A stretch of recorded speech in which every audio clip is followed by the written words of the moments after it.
NBA free agency is sort of like a holiday now, and the salary cap, as we all know, spiked up, and all these deals reflected. There are some mind-boggling numbers being thrown out there. And today, we saw a player sign the richest contract in NBA history. And this player hasn't even made the All-Star team 5 times. This player has never even played in an NBA Finals. I'll tell you who that is next, but damn, can us regular folk see a pay increase of this nature at our jobs? I mean, y'all already playing with millions, god damn.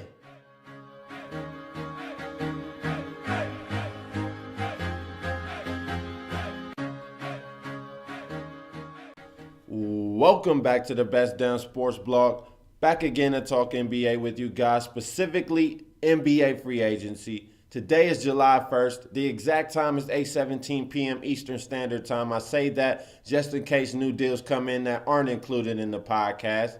But today kicked off free agency. We all know the salary cap spiked up. And these deals were out of this world. I just want to put something in perspective for you. LeBron James in his 13 years in the NBA has made $149 million off of NBA contracts. And today, we just saw one player get guaranteed over the next 5 seasons more money than LeBron James has made in his entire 13-year NBA career. 5-year, $153 million deal was signed today by an NBA player. And you hear that, you probably think who? Kevin Durant? Nah. Mike Conley signed a 5-year, $153 million deal to remain in Memphis. $153 million for a player who has never seen the NBA Finals, not even a multi-time All-Star? This is what the NBA has come to? I mean, I'm always pro player. I'm not hating at all. Get your money, get as much as you can. But even these numbers are shocking to me for players that aren't going to change fate for a franchise. When you talk $100 million or more, I think that should be exclusive to players that are game changers, that are superstars, borderline superstars, or at least a star player, multi-time All-Star, proving you can build around that player in some sense or be a key piece to the puzzle.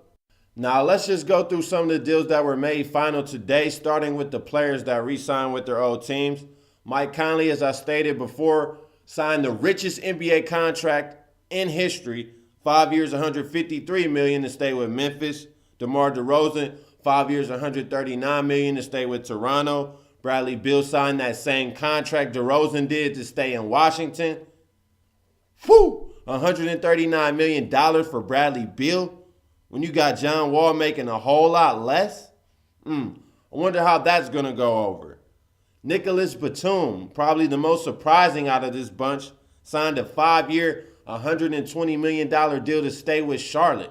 And this makes me sit back and think, does this help the smaller market, this cap increase, that now you can offer a 5-year, $120 million deal to a player like Nicholas Batum? Will this help the smaller market teams keep their key players around? Maybe so. So this could be good for the NBA in the end, but I'm not going to lie. These numbers are out of this world. I wish I could see a pay increase to this extent at my job, just percentage-wise this extent, because $120 million for a player like Nicholas Batum, I never would have thought in the NBA we would see this day. And that's not to knock Nicholas Batum. He's a good player, great defensively, can knock down the 3-ball, stretch the floor, play multiple positions, but not worth $120 million. And now to a more reasonable re-signing, Jordan Clarkson signed a 4-year, $50 million deal. And after hearing these deals and what you're bound to hear in the players that signed for new teams, you're going to think he got lowballed. Jordan Clarkson, who I think is a key piece to this Lakers core of young players. So I like this for the Lakers a lot. $50 million may be a bargain for Jordan Clarkson down the line. Moving on, Evan Fournier of Orlando Magic. Don't Google Fournier. I'm just telling you now, don't Google image search Fournier. But Evan Fournier signed a 4-year, $85 million deal to return to Orlando. And I understand this for Orlando. And compared to Nicholas Batum's $120 million, I think they got him at a deal because Fournier is offensively skilled. And he's only 23 years old. He has potential to get better. So this makes sense for Orlando. $85 million seems like a good deal for them. And last but not least, when it comes to players that have re-signed to this moment, that would be Hassan Whiteside. People were questioning his loyalty. Would he just go for the money? Well, he got him a max deal from Miami. 4 years, and we don't know the terms yet because Whiteside is willing to work with the Heat, just in case they can bring in Kevin Durant. That's a pipe dream, but hey, at least he's willing to work with him. Now, let's move on to the players that we'll see in new places next season, starting with the lower tier. Ish Smith signed a 3-year, $18 million deal with the Detroit Pistons. No need to touch on that. Solomon Hill signed a 4-year, $48 million deal to join the New Orleans Pelicans from the Pacers. Wow. DJ Augustin signed a 4-year, $29 million deal to join the Orlando Magic, and I like where that franchise is headed. Picked up Serge Ibaka, got rid of Oladipo. Just added DJ Augustin. You already know they have Elfrid Payton, Evan Fournier, Mario Hezonja. That might be a nice young team to watch in the coming years. Timofey Mozgov. And I'm going to touch on this one for a minute. But Timofey Mozgov, who barely played for the Cavaliers this year, signed a 4-year, $64 million deal with the Los Angeles Lakers. And that number is laughable, $64 million for Timofey Mozgov. But what is sad and depressing is to see the Lakers have fallen this far from grace that they can only sign Timofey Mozgov so far. And all the players they wanted doesn't look like they're headed there. No Hassan Whiteside. That's who they wanted the most. Nope.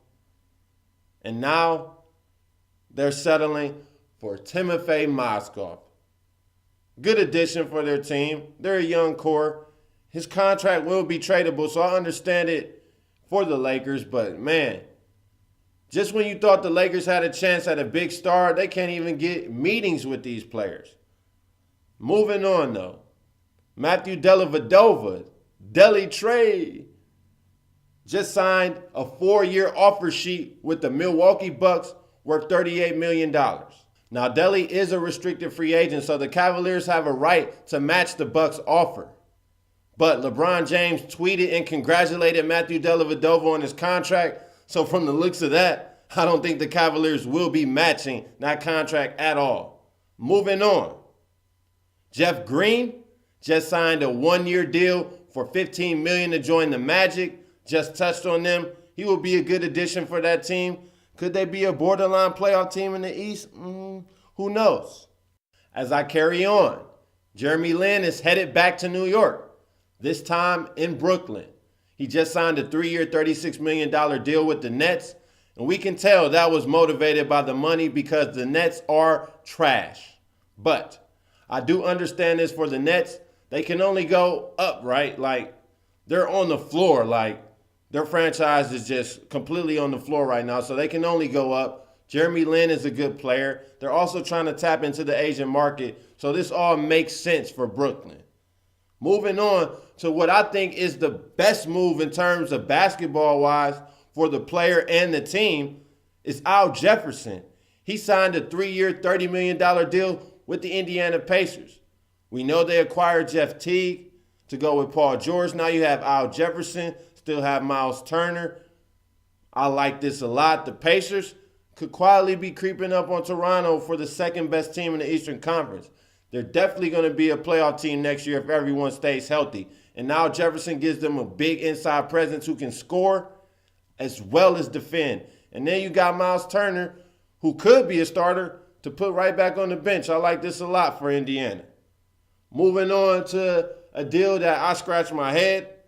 Evan Turner signed a 4-year, $75 million deal with the Portland Trail Blazers. For what reason they signed him at this rate, I do not know. This is not going to change fate for their franchise. Damian Lillard and CJ McCullough are their duo, and they did great last season. But adding Evan Turner To that, I just don't see how that helps in any way. It's not going to hurt them, but they're not going up off of this move. Now, let's talk about Chandler Parsons. He signed a 4-year, $98 million deal to join the Memphis Grizzlies. I think that was motivated by money as well. I don't knock him for that in the least bit. But for the Grizzlies, this is a good pickup if Parsons can stay healthy. $94 million is a lot to chuck up for a player who's been injury riddled over the last 2 to 3 seasons. So we'll see how this works out. But if Parsons can stay on the floor, this will definitely be a good pickup for the Grizzlies. And moving on to the last move that has been made official to this second. Dwight Howard has signed a 3-year, $70.5 million deal to go home and join the Atlanta Hawks. And for Atlanta and Dwight Howard, I love this move a lot. It gives them a superstar for the first time. Out of all these years they've been in the playoffs, they haven't had a superstar. They now have one. Now I wonder what this means for Al Horford. He's out there. Hey, LA, you should try and get him. Although you signed Mozgov, why not try and get Horford too? But he's definitely better. But now Atlanta has a marquee player they can market as well as build the franchise around. Dwight Howard now is the best player for his sake. He can get as many touches as he likes. He has a good point guard in Dennis Schroeder, who isn't a shooter, who will get Dwight the ball. So it's a win-win situation. He doesn't have the big media attention like LA, and he doesn't have a James Harden-like player to take away shots from him, and the offense now can be ran through him again just how he wants it. This is a great move for Atlanta and Dwight Howard, but don't get that twisted in the sense that I think they're going to contend in the East because they cannot see the Cavaliers, and I doubt a team led by Dwight Howard is even as good as the Raptors anymore. Dwight Howard from 2009, yes, but not 2016 Dwight Howard.